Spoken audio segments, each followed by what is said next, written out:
Assalamualaikum warahmatullahi wabarakatuh. Perkenalkan, nama saya Nabila Alia Putri. Saya dari jurusan Ilmu Kesejahteraan Keluarga. Di sini saya akan menjelaskan tentang konsep dasar ilmu gizi. Yang pertama yaitu perkembangan ilmu gizi. Berdiri pada tahun 1926 oleh Mary Schwartz yang dikukuhkan sebagai Profesor Ilmu Gizi di Universitas Columbia, Timur Amerika Serikat. Pada zaman purba, makanan sangat penting untuk kelangsungan hidup. Sedangkan pada zaman Yunani tahun 400 sebelum Masehi, ada sebuah teori yang menyatakan bahwa makanan sebagai panas yang dibutuhkan manusia, yang artinya makanan sangat dibutuhkan oleh manusia. Yang kedua, ruang lingkup ilmu gizi. Ilmu gizi berkaitan dengan ilmu agronomi, peternakan, ilmu pangan, mikrobiologi, biokimia, biologi molekuler, dan kedokteran. Informasi gizi yang diberikan pada masyarakat yang meliputi gizi individu, keluarga, dan masyarakat, gizi institusi, dan gizi olahraga. Selanjutnya ada perkembangan gizi klinis. Yang pertama ada anamnesis dan pengkajian status nutrisi pasien. Yang kedua ada pemeriksaan fisik yang berkaitan dengan defisiensi zat gizi. Yang ketiga ada pemeriksaan antropometri dan tindak lanjut terhadap gangguannya. Yang keempat ada pemeriksaan radiologi, tes laboratorium dengan status nutrisi pasien. Yang kelima ada suplementasi oral, enteral, dan parenteral. Yang keenam ada interaksi timbal balik antara nutrisi dan obat-obatan. Selanjutnya ada bahan tambahan makanan, warna, penyedap, dan sejenis serta bahan-bahan kontaminan. Yang ketiga istilah-istilah dalam ilmu gizi. Yang pertama ada gizi. Gizi merupakan bagian dari proses kehidupan dan proses tumbuh kembang manusia, sehingga pemenuhan kualitas tumbuh kembang untuk meningkatkan kualitas sumber daya manusia di masa yang akan datang. Yang kedua ada ilmu gizi. Ilmu gizi adalah ilmu mempelajari segala sesuatu tentang makanan dalam hubungannya dengan kesehatan optimal dan tubuh.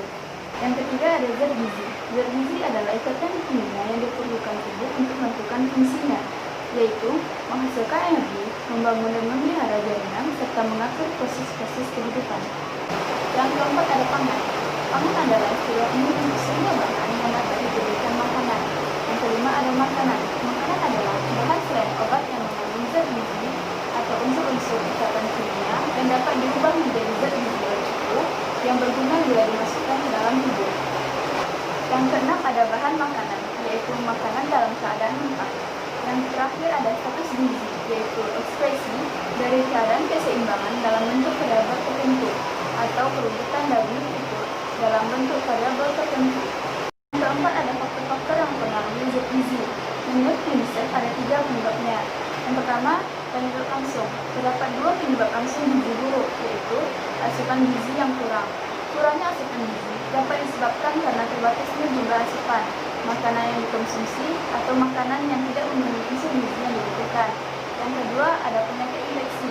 Infeksi menyebabkan rusaknya beberapa fungsi organ tubuh, sehingga tidak bisa menyerap zat-zat makanan secara baik. Selanjutnya, penyebab tidak langsung. Penyebab tidak langsung gizi buruk yaitu tidak cukup pangan, pola asuh yang tidak memadai, dan sanitasi air bersih atau pelayanan kesehatan dasar yang tidak memadai. Yang terakhir yaitu penyebab mendasar. Penyebab mendasar atau akar masalah gizi buruk adalah terjadinya krisis ekonomi, politik, dan sosial termasuk bencana alam yang mempengaruhi ketersediaan pangan, pola asuh dalam keluarga, dan pelayanan kesehatan serta sanitasi yang memadai, yang pada akhirnya mempengaruhi zat gizi balita. Materi selanjutnya yaitu klasifikasi zat gizi. Yang pertama ada karbohidrat, terdiri atas unsur-unsur karbon, hidrogen, dan oksigen. Yang kedua ada lemak, terdiri atas unsur-unsur karbon, hidrogen, dan oksigen dengan kandungan oksigen lebih kecil daripada yang terdapat dalam karbohidrat. Lemak ini terbagi 2, yaitu lemak hewani dan lemak nabati. Lemak hewani yaitu bisa berupa keju, mentega, susu, dan kuning telur. Sedangkan lemak nabati bisa berupa kacang-kacangan, alpukat, dan minyak sawit.